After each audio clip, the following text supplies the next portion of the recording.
Hello everyone, my name is Aunty Rita, and if you've been following my channel, you know I love sharing stories from the heart, stories that make you laugh, cry, or maybe even plot a little revenge of your own. Today, I've got one that's been burning inside me for years. It's about family, betrayal, and the kind of twist that leaves jaws on the floor. Grab your tea, sit back, and let's dive in. This one's called The Hidden Inheritance. How I outsmarted my greedy daughter and her scheming husband. And trust me, by the end, you'll be cheering for the underdog, me. It all started about 5 years ago.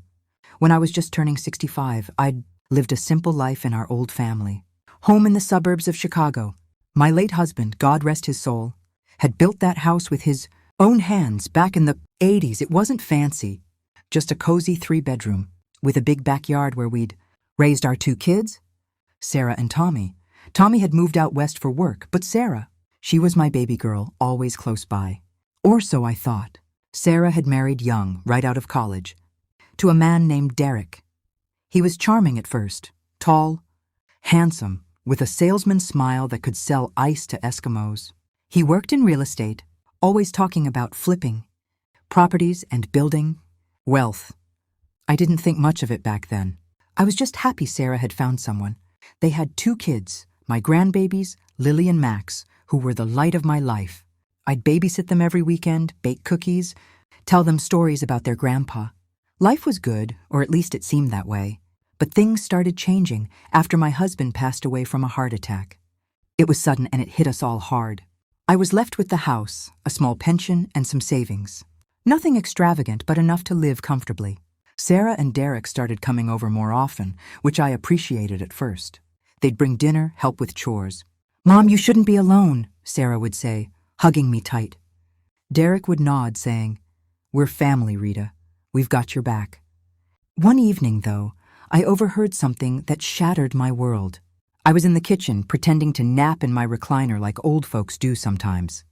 Sarah and Derek were in the living room, thinking I was out cold. "This house is worth at least $500,000 now," Derek whispered. "With the market booming, we could sell it, pay off our debts, and buy something bigger for us and the kids." Sarah hesitated. "But Mom loves this place.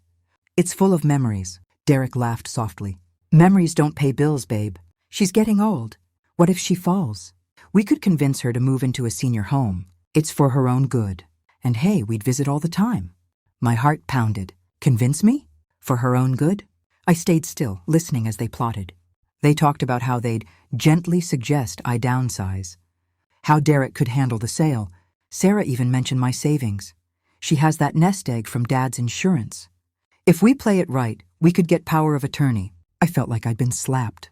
My own daughter, the girl I'd sacrificed everything for, dance lessons, college tuition, even helping with their wedding, seeing me as a cash cow.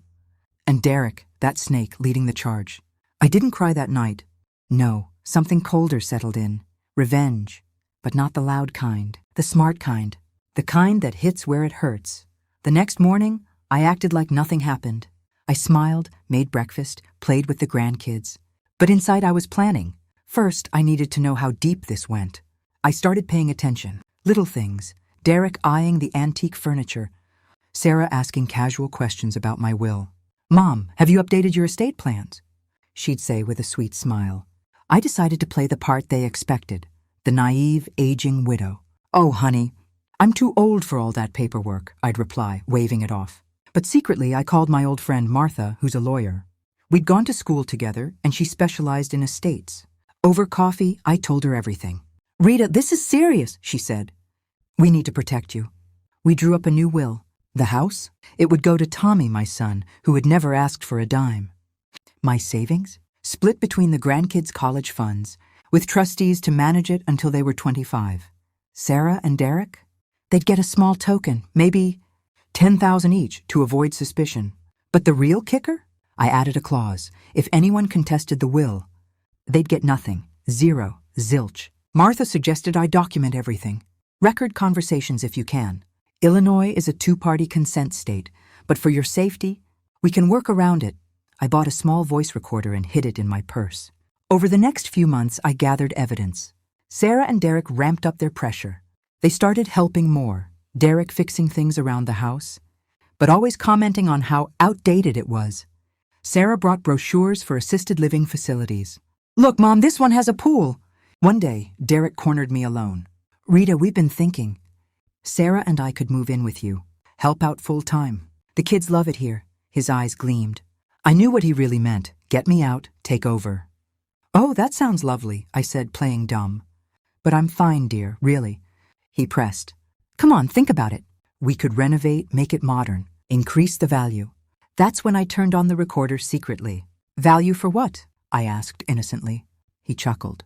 "For the future, Rita, when, well, you know, we want to honor your legacy." My legacy? More like line their pockets. I had enough, but I wasn't done. I wanted them to feel the sting. So I started phase 2, the fake inheritance. I remembered my husband had a collection of old coins and stamps in the attic. Nothing valuable, just hobbies. But what if I made them think it was a fortune? I went to a pawn shop and bought some cheap replicas, fake gold coins, antique-looking jewelry. Cost me about $200. Then I accidentally let Sarah find an old letter in a drawer. It was forged, of course. Martha helped make it look authentic. The letter was from my husband. "Dearest Rita, if anything happens to me, check the attic safe. Our secret nest egg is there, worth a fortune. Love, John." Sarah's eyes widened when she found it while helping me clean. "Mom, what's this?" "Oh, that old thing," I said, feigning surprise. "Your dad was always hiding surprises." I forgot about it. She told Derek, of course. They could barely contain their excitement. Suddenly, they were over every day, helping me organize the attic. I let them search, but I hid the fake treasures in a locked box, saying I lost the key. Silly me, I'd laugh. Their greed grew. Derek started pressuring me to sign papers. Just in case, Sarah even suggested a doctor visit for memory issues. That's when I knew it.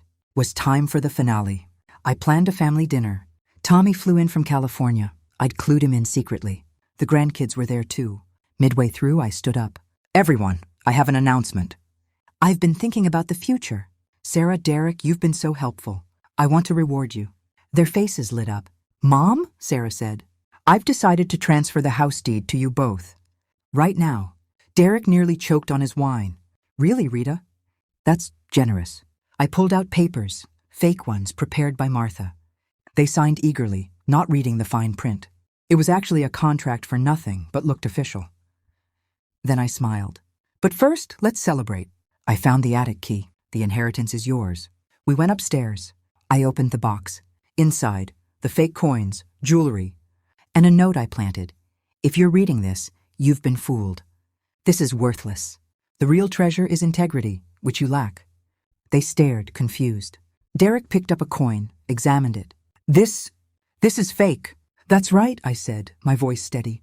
"And so is your concern for me. I've recorded everything. The plots, the pressure. My real will leaves you nothing if you fight it. The house goes to Tommy, the money to the kids."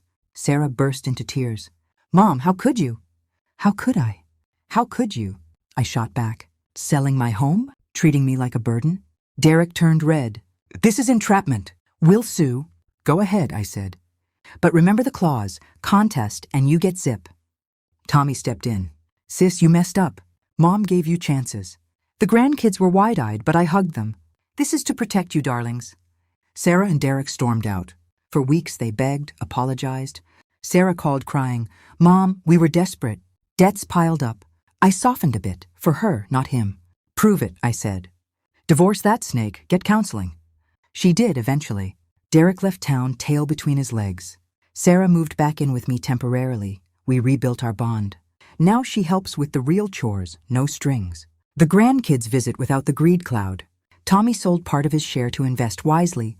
And me, I'm still in my house, stronger than ever. Lesson learned, family isn't about blood, it's about trust. Betray that, and you lose everything. If this story touched you, like, subscribe, and share your own. You never know whose heart it might change. Until next time, this is Aunty Rita. Stay smart, stay strong.